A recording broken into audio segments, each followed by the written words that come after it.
Another opportunity for us to learn some things that we didn't know, get some information that we need, and more importantly, find out some things that might actually save our lives. Today, I'm talking to all the men of the world. Today is all about men's health. There are certain issues, there are certain problems, there are certain things that men deal with on a daily, weekly, monthly, or lifespan basis that, to be perfectly frank, we don't necessarily like to talk to people about. We're not good at doing a lot of things. We're not good at listening. We're not good at taking direction or asking for them. We're not good at not knowing how to do something. And most importantly, we're not good at taking care of ourselves. There's a lot of reasons why. And we're going to talk through some of those. We're going to discuss some of the issues that men are facing. And to be perfectly frank, we're going to talk about some issues that a lot of men and ladies, as far as that go, may think are taboo. But the reality is, if we're going to really talk about men's health, we have to talk about the particular issues that are affecting men. So let's kind of jump in. First and foremost, June is Men's Health Month. It is not a coincidence that this is the case. It is Father's Day month. I always like to say it's Father's Month, not Father's Day. My wife and my daughter take their birth month, not their birth day, because it happens to also be June. So I try to take my control of it by saying, well, it's Father's Month. It doesn't work so well for me. But the reality is June is Men's Health Month. There's a lot of information out there that we need to be aware of. There's a lot of things that we can plug into. But most importantly, this is the time of year where we ask men to really pay attention to what is going on in their own bodies. Most importantly, not waiting till it breaks to get it fixed. Let's start here, because this seems to be the best indicator of where we are as a sex, men, and how we view the world. More than 72% of men do annual maintenance on their vehicles. Now, ladies, let me explain to you man talk for just a second. What that means is there are probably at least several hundred men that are on this presentation right now literally trying to figure out what the other 28% of men are doing not maintaining their vehicle. Literally, that's what's going through their head right now. They're not seeing that 72% of men do their annual maintenance. So what they're seeing is 28% don't. And they're questioning their logic. They're questioning what in the world is in their head. They're trying to figure out how they could go about life without maintaining their vehicle. What's interesting about this, though, is the next stat, which is this. Less than 15% of men get an annual physical. See, so that same set of men that were going to question the 28% for not maintaining their car are the same people that are not going to their doctor to do maintenance on themselves. See, guys, we're really poor in this area. We think that, we can wait till it breaks and we can do something about it. What we don't understand is that there are certain precursors, there's certain preconditions, there's certain warning signs, there's certain yellow lights, red lights, and other things that we can help avoid bigger issues for ourselves if we'll simply go get that annual exam. Every major medical plan out there covers an annual physical at 100% no cost to you. You need to get it done. Less than 15% of men right now are doing it. So we gotta make a change there. Did you know that 70 to 89% of cardiac arrest happen to men? That's right. So we have all these heart attacks, heart disease being the number one killer of men and women in this country, but almost 70 to 89% of cardiac arrest happen to men, not women. Again, we're not getting things checked out. 55% of men are more likely to die from melanoma than women. Why? Well, because women are actually heeding the warnings. They're actually putting on the sunscreen. They are covering up their faces and their necks and everything else. Guys, we just don't do it. It's just something we don't do. 87,000 men per year are dying of lung cancer. It is the deadliest disease known to men. Why? Well, because it's, some view it as it's cool to smoke, some, whatever the case may be, but the reality is this is the number one killer of men as far as cancers go. It's the deadliest. It is what's doing it to us. So we need to know that. And then 1 in 7 men will be diagnosed with prostate cancer at some point in their life. That's right, guys. This is something that is real. This is something that we're going to talk about in more detail in just a second. But 1 in 7 will be diagnosed with prostate cancer at some point in their life. Men also die at a much higher rate than women from the top 10 causes of death, from heart disease, cancer, stroke, chronic obstructive pulmonary disease, accidents. Definitely on the accident scale, if you saw the numbers, it's almost twice, if not 3 times as much as women. Pneumonia and influenza, that's right. Flus are killing people on a regular basis. It's one of the top 10s. Diabetes, that's going through the roof right now. Suicide, which we'll talk about today. Kidney disease and chronic liver disease and cirrhosis. Yes, guys, we drink way too much. But the reality is we are dying at a much higher rate. And a lot of that is because we are not doing what we need to do to prepare for what is coming, because we don't get the information. Because why? Why is it? Why is it that we don't do these things? Why is it that we're dying at a higher rate than women? Why is it that women don't have the same issues, problems, and diseases that we have at the ages at which we have them?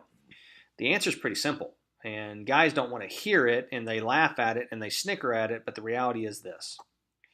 Machismo, or ego, or masculine, or fearless, or strong, or being a man. Use your excuse, I don't care. The reality is this. We feel like we're not a tough guy if we go to the doctor. That, hey, just rub some dirt on it, move on, you'll be fine. The reality is, guys, going to the doctor to get your annual exam is not something that you should view as being weak, as something that you shouldn't do, that makes you any less of a man. In fact, it makes you more of a man. I want everyone out there, I want every man to hear me for just a second. Your families are depending upon you to take care of them. They rely on you to help, raise children and provide for your families and fix all the things that you like to fix and maintain all the things that you like to maintain. And when we don't maintain ourselves, guess what? We're not around to be able to do those things. Worse yet, what if we don't die from it? What if we are just maimed from it, paralyzed from it? What if we no longer can function the way that we want to as a result of it? And all of it was avoidable. See, we have to take better care of ourselves. I talked to women, not too long ago, I think it was last month when we were going through Mother's Day, about ladies, you don't take care of yourself, you take care of everybody else. Men, we don't take care of ourselves either, but for a much different reason. We are not taking care of ourselves because we think that, we're too manly and we don't need to. The reality is we most definitely need to. And if you don't want to do it for yourself, do it for your families. So how bad is it really getting? Well, in 1920, women would outlive men by around a year. A little bit less, a little bit more. But in the 20s, it was around a year. Today, women are outliving men by more than 5 years. So right now, ladies are trying to do the calculation of, okay, so let me get this right. I have to plan for life 5 years beyond my husband. That's the reality. And the reason why is because men don't take care of themselves. We literally do dumb things because of testosterone. We get hurt all the time. We don't think. We're the ready, shoot, aim sex of the two. But more importantly, the issue is we need the ladies of the world to convince their men that they need to shove the ego to the side and go see their doctor at least on a yearly basis to get checked out and make sure that everything is working appropriately. So let's talk about the first one, heart disease. Obviously, other than what we call hand-to-mouth disease, which is our hand finding our mouth way too often with the wrong thing, which is what we actually say is the number one killer in this country, heart disease is up there. Heart disease, by the numbers, is 1 of every 3 deaths in the United States is caused by heart disease. I want that to set in for a second. 1 of every 3 deaths in the United States is caused by heart disease. 10% of the people that die of heart disease, the day they died was the day they found out that they had heart disease. Mainly because they're not getting their annual physicals, they're not getting checked out, they're not maintaining their numbers to understand what those are. 99% of Americans need to improve their heart health. This includes children, this includes women, this includes men, this includes everybody. 99% of Americans need to improve their heart health. We're not doing what we need to do. When the average person is moving for less than 20 minutes a day in physical activity does not mean lifting heavy things above your head. It means we are not getting simply 20 minutes of walking in a day. We walk from the bed to the couch to the car to the office to the car to the couch to the bed. That is our walking for the day. Most people. It is something that we need to address. Each year, an estimated 785,000 people will have their first heart attack. As crazy as that is, that is the number. We have almost 1 million people a year that are having a heart attack. We have 327 million people in the U.S., and we have 1 million a year that are having their first heart attack. And then every 39 seconds, someone dies of heart disease and stroke. That's just the numbers right now. So during this presentation that's been on for about 13 minutes, we've had about 23 people that have died in this country of heart disease or stroke. That's how bad it has gotten. And a lot of it's because we're not doing our preventative maintenance. For men, heart disease begins to manifest itself about 10 years earlier than in women. Now, let me let that set in for a sec. Guys, there's a simple answer why. Because ladies go to the doctor on a yearly basis for the most part and get checked out. They're getting their mammograms, they're getting their pap smears, they're getting their blood work done. They're getting checked out to make sure that everything is the way that it's supposed to be. They're pretty good about that. The numbers are telling there. There's still some ladies that could do better, and if you're on here and you're a lady, you know who I'm talking about. But the numbers are that men will start having heart disease issues 10 years earlier than women. Part of the reason why their life expectancy is so much greater than ours. The inequality. Here it is. If you think you're too young, well, look on the left-hand side. Because, guys, our heart-related issues start at age 35, some even earlier than that. But you can see the numbers as they go up. And around 55 to 64, we level out with women. At 65 to 74, it starts to get skewed on the women's scale, and at age 75 plus, more women than men. Now, why is that? See, statistics are a funny thing. The reason why is because a lot of men are dying in that 55 to 74 range. See, we're already gone. And the guys that aren't gone are the ones that did maintain their bodies, that did take care of themselves, that did do what they were supposed to do. So as a result, they're not having the issues, problems, and heart-related issues that so many others had. Because all the guys that would help us get those numbers where they were actually supposed to be are already 6 feet under the ground. As crude as that sounds, that is the reality of what's happening. We are dying because we are not taking care of ourselves. And then, of course, the deaths from heart attack. 1 year after the first heart attack, men, 18% will pass, women, 23%. Within 5 years, 36% of men and 47% of women. So if you've already had your heart attack, do what you did. Do what you're supposed to do. Don't just do what you did for the first 6 months. Do what your doctor talked to you about doing. Follow a good program. Understand true nutrition.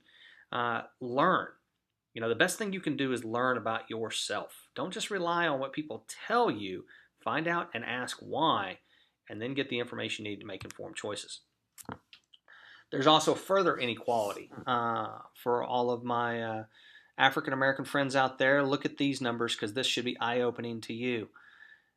On average, per 100,000, we have 239 African American deaths per year from heart disease compared to 180 of Caucasian. In addition to that, when you look at the numbers by high blood pressure, ages 20 plus, African American women, 44.3%, white females, 28.1%, and males, same thing, 40.5% versus 31.1%. And then, of course, black men, 20 plus, have higher BPs 30% more of the time. But hey, ladies, let's pay attention to this. African American women have a higher blood pressure 60% of the time compared to white women. All these numbers, as you can see from the bottom right, are from the CDC in 2011 from their summary of health statistics for U.S. adults in 2010. The numbers are actually starting to get worse. Demographically, they're getting worse. We have to pay attention to this. We need to understand, like I said, ourselves. We can't listen to national averages. We need to understand ourselves, our individual selves, our individually designed selves, and what we need to do to get the information we need so that we can take care of ourselves. Okay, guys, let's talk about prostate cancer. This one is something that is getting a lot of attention lately because of the number of cases. But more importantly, it's something that, guys, this is unique to us. This is something that we deal with. Here's something I want to make sure everyone understands. Men have a 35% greater chance of being diagnosed with prostate cancer than women do with breast cancer. Now, I want that stat to set in the minds of every man out there and every lady out there that does her annual mammogram. See, because guys, I've never personally had to go through a mammogram. I've heard from my grandmother, my mother, my wife, and now my daughter who have had mammograms and how uncomfortable they are, how painful they are, how this is the least favorite thing they have in the world other than maybe a pap smear. And the reality is they go through it every single year because they know, hey, we need to know because breast cancer is killing us. But you have a 35% greater chance of having prostate cancer and you won't go see the doctor. That's right. So I want to make sure that everyone understands this one because these, stats are stats. They don't lie. They are what they are. But yeah, guys, we have a 35% greater chance of contracting prostate cancer and we just don't talk about it or hear about it like we do breast cancer. In fact, it is the most common cancer found in men, but it is also the second leading type of cancer death in men. So prostate cancer is the most common type of cancer a man will contract in his lifetime. Prostate cancer is the most common cancer a man will contract in his lifetime. But it is luckily the second leading type of cancer death next to lung cancer. Here's the numbers. Estimated new cases. As you can see, the case numbers have gone up slightly, 2017 to the estimated 2018. The estimated deaths have also gone up, about 2,500. A man will be diagnosed roughly every 3.2 minutes. So, we're 19 minutes into this. So we have about 6 men that have heard the C word related to their prostate since we started this presentation. And a man will die from this disease every 18 minutes. So we're coming up on our very first death of prostate cancer while we've been doing this presentation. All these numbers obviously from the American Cancer Society. We can do better, guys. There's a lot of things that we can do better. In the last 10 years, the number of prostate cancer cases have actually gone down by about 5.8%. They have started to trend back up, as you just saw. 79% of cases are caught before the cancer metastasizes. The reason why the other 21% usually don't is because we're not getting our annual physicals, annual exams, and doing what we need to do to prevent this from happening.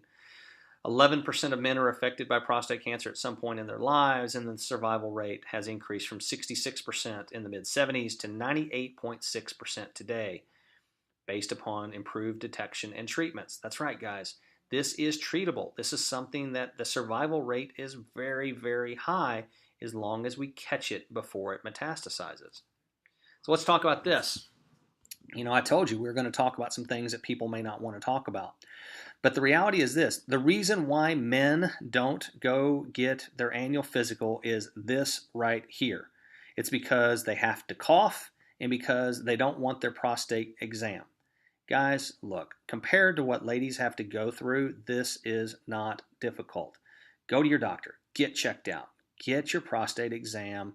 Get it taken care of. I can't be any more clear than this. This is life-altering. This is life-saving. And the biggest issue is if you wait until it becomes a major issue, major problem, and all of a sudden it has metastasized, or worse, they have to actually cut out your prostate, well, guess what? The whole reason that you didn't want to go in the first place, it ain't going to work anymore, so you won't have to worry about it. So, go get your issues taken care of and watch out. Now, PSA test.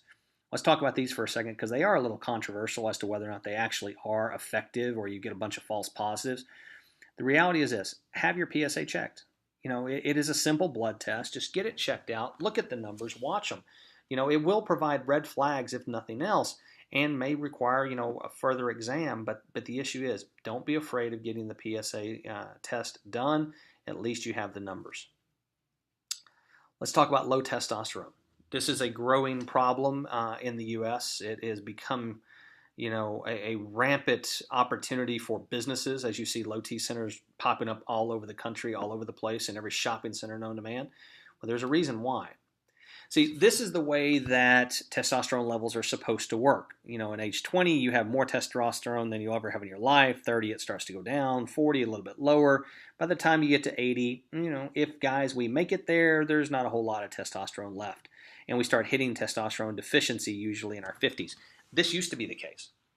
The reality is now 25% of men over the age of 30 have low testosterone. There's a lot of reasons why.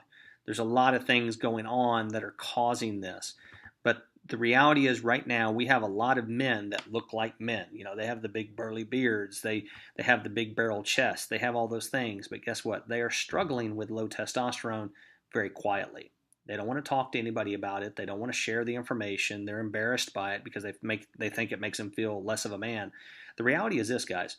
Our diet, our lifestyle, our environment are contributing to our low testosterone levels at an unsurmountable rate.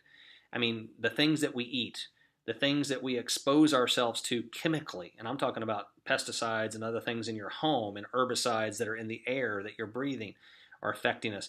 And then, of course, our lifestyle choices. We're so busy and we're not sleeping and we're stressed out all the time and we think that, we have to go, go, go, go, go. That's contributing to it. The modern men lack testosterone. What are the side effects? Well, fatigue and loss of stamina. You ever been driving along, start falling asleep? Maybe a sign. Poor sexual performance. That's right. It just may not work the way that it once did. Or guess what? You may just not have the desire that you once had. Those are both signs of low testosterone. Lack of joy or happiness. In other words, depression can be a sign of low testosterone. And then, of course, muscle weakness is another one. If you start all of a sudden not having the same muscle strength that you once had, you may want to get your testosterone levels checked just to find out if, in fact, this is something that you are suffering with. The leading causes of low T include injury, cancer, phytoestrogens. That's, we have a lot of soy in our food supply now and other phytoestrogens that we're consuming on a regular basis that are in the food supply. Guys, we need to watch out for this because it is going to lower our T level. Hypothyroidism, that's something that can be diagnosed by your doctor if in fact it's something that you are suffering from. Statin drugs. If you happen to be on a statin drug, know there has been a direct link between the utilization of statin drugs and low testosterone. Just need to know that. Stress. As a company that deals with stress a lot, we know that just about every person out there lists high stress as one of the most common ailments that they deal with. This is contributing. And then, of course, diet and obesity. The things that we eat and our weight are direct contributors to our low T level. Erectile dysfunction. Let's get a little bit more direct, gentlemen. Again, we can giggle and we can do all those things, but the reality is this is something that a lot of men are dealing with, and we need to talk about it because we are talking about men's health, and this is something that for men, will make men feel like they're less of a man, but the reality is you're not alone, and you need to know that. Right now, erectile dysfunction affects roughly 52% of American men. 52% of men are dealing with erectile dysfunction issues on a daily basis. This is a stat that is sad. And the bigger issue is, of that, only about 15 to 30% of those men have sought help for the issue. So see, we have 50% of men, 327 million people in the U.S., okay? Of those, that leaves us what? Roughly about 160,000-ish men. And only of the 160 million men, of them we have 80 million of them that are dealing with this issue on a regular basis. And of that 80 million, we have, 10 to 12 million that actually sought some help. So we have 65, 70 million men running around the U.S. right now that on a daily basis are dealing with erectile dysfunction issues and haven't spoken to anybody about it, haven't talked to anybody about it, and haven't sought any help for it because they feel like it makes them less of a man. But it is breaking up at least 20% plus of relationships. That's just, national averages. Again, all of these numbers are coming from scientific journals, CDC, and the like. So 20+% of relationships are being broke up because of erectile dysfunction. And if you suffer from heart disease, diabetes, metabolic syndrome, obesity, or are regularly taking pharmaceuticals, the problem can be exacerbated. Another reason to check your diet and lifestyle habits if you are dealing with erectile dysfunction and making changes and understand that you don't have to continue to suffer with the issue. If you will actually make some changes to that diet and lifestyle, you can actually improve those outcomes. According to Johns Hopkins' recent study, 9 out of 10 men that have erectile dysfunction also have at least one risk factor for heart disease. So if you are the type of man that never goes for your annual physical, but you happen to currently be suffering with erectile dysfunction, or things just aren't working the way they used to work, you might want to go see your doctor for an annual physical, because there's a good chance that you're dealing with a heart-related issue, because ultimately what you're dealing with is a blood flow issue. Suicide.